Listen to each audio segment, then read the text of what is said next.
বানাইতে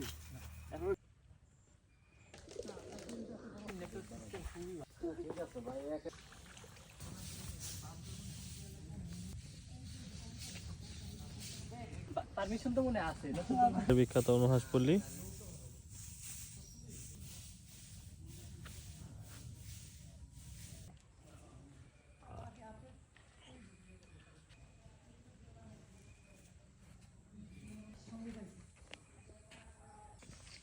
এই সেই বিখ্যাত হুমায়ুন স্যারের নুহাশ পল্লী।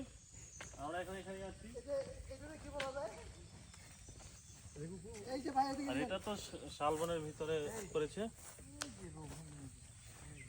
ওই রুমে থাকাতে বুঝছো মজা লয়ে যাবে বাইকটা লয়ে ঘুরবো রে বাইক দিয়ে এক করে লাগবো ভাই এদিকে ভাই ভাই আপনি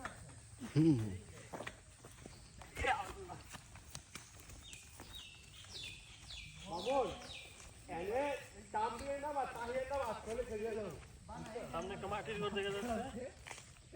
অনেকের নাম লেখা, যারা যারা এখানে এসেছে তারা নিজেদের নাম খোদাই করে এসে গেছে স্মৃতি হিসাবে।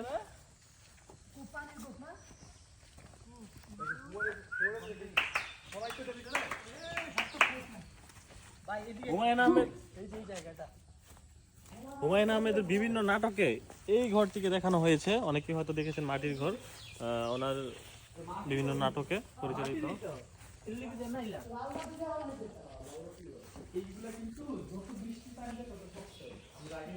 এটা মাটির ঘর।